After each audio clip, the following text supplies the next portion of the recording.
courtesy Israeli publications and courtesy so many other political analysts,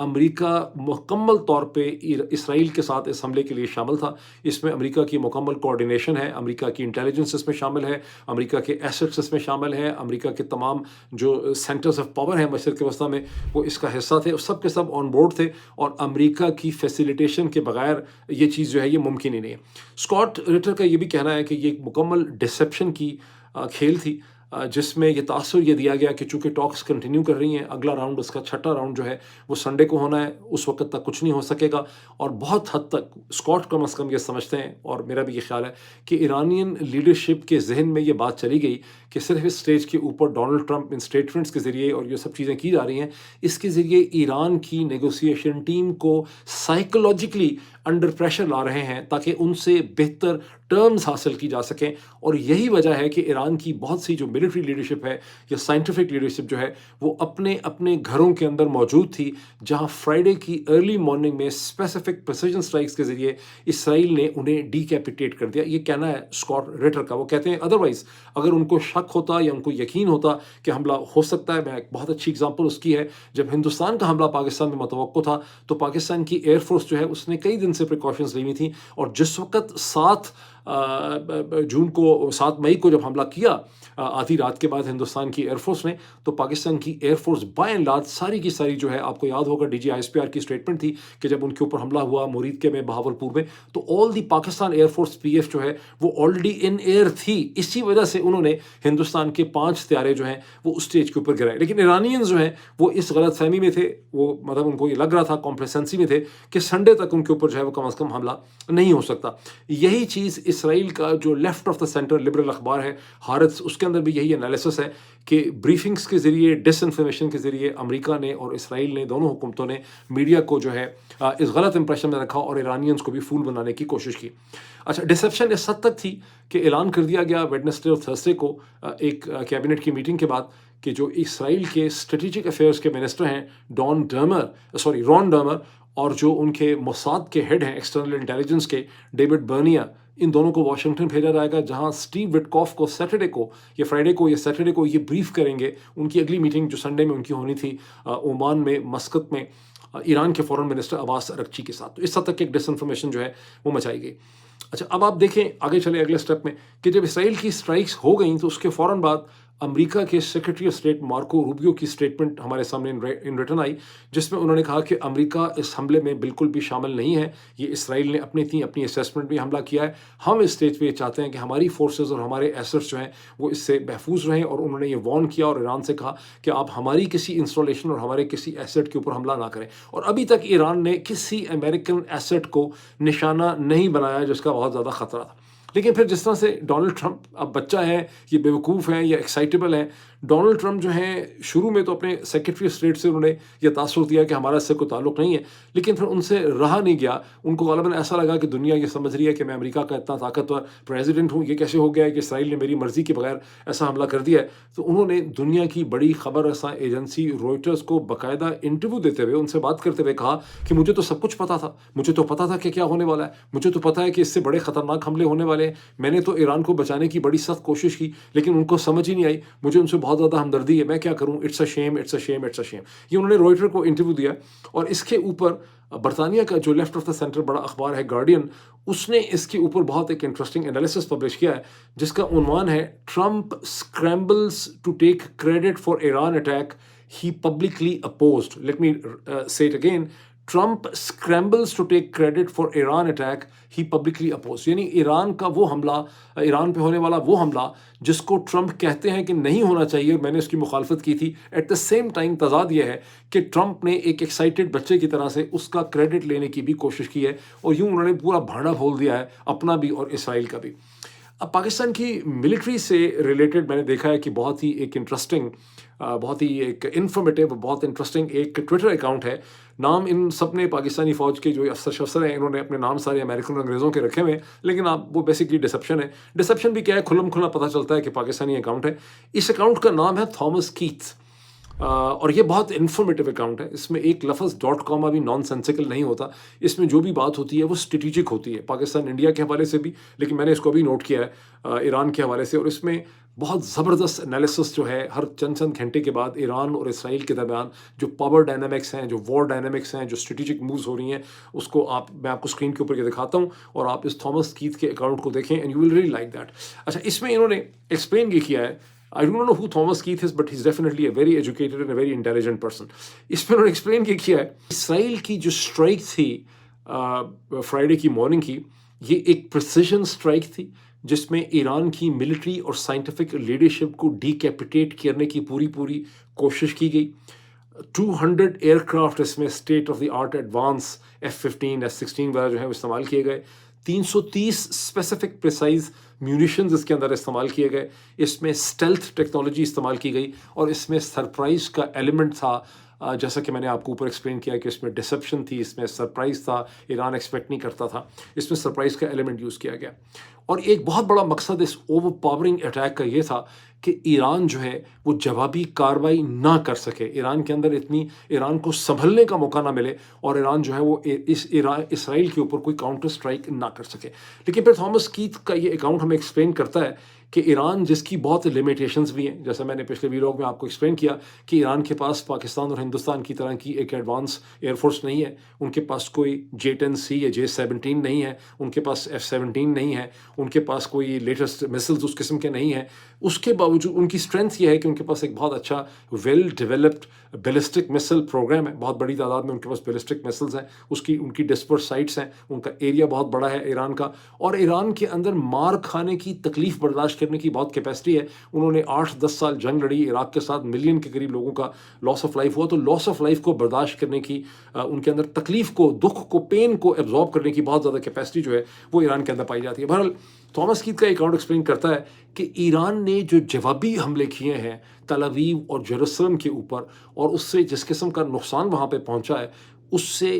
اسرائیل کے اندر جو ایک sense of vulnerability تھی ان کی پاپولیشن کے اندر، ان کی ملٹری کے اندر، ان کی انٹیلیجنس کے اندر، ان کی سگنل ہیڈ کوارٹرز میں، کہ ہم تک کوئی پہنچ نہیں سکتا. بیکاز آپ نے دیکھا کہ جب حماس اور حزب اللہ کی اسرائیل سے لڑائی ہوتی ہے تو اس کے بارڈر ایریاز میں چند بڑے ایک لو کیلیبر کے راکٹ جو ہیں وہ فائر کیے جاتے تھے. لیکن اس دفعہ بیلسٹک مسلز جو ہیں وہ اسرائیل کے آئرن ڈوم سسٹم کو پیئرس کرتے ہوئے بہت کو روک بھی لیا، اور امریکہ کی پوری فوج بھی لگی ہوئی ہے روکنے کے لیے. لیکن اس کے باوجود بہت سے جو مسلز ہیں، بیلسٹک مسلز ہیں، انہوں نے اسرائیل کے اندر تل ابیب میں اور جیروسلم میں مختلف بلڈنگز، مختلف ٹھکانوں کو انہوں نے ہٹ کیا ہے، جس سے اسرائیل کو یہ احساس ہوا ہے کہ ایران کے اندر ایسکیلیٹ کرنے کی کیپیسٹی بھی ہے، اور جو ان کے سینس تھا کہ ہم تک کوئی پہنچ نہیں سکتا، اس کو بھی ایران نے پیئرس کر دیا ہے. ٹھیک، یہ میں آپ کو اسکرین پہ دکھاتا ہوں.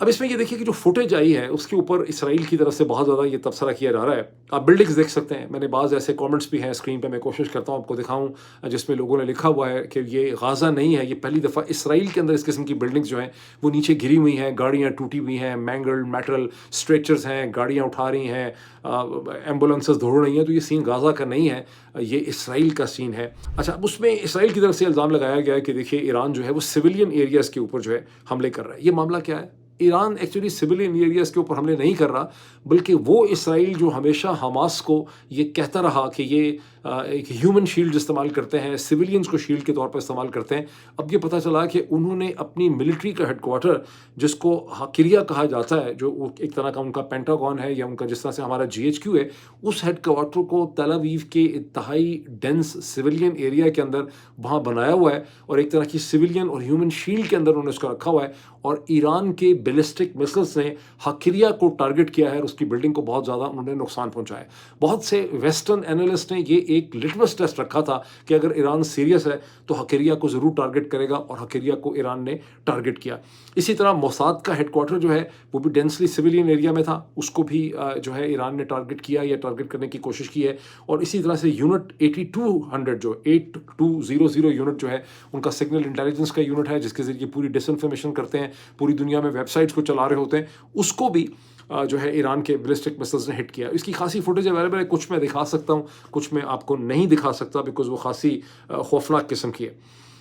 اب اس پہ دیکھیے کہ اب تک ہوا کیا ہے ایران کے اندر.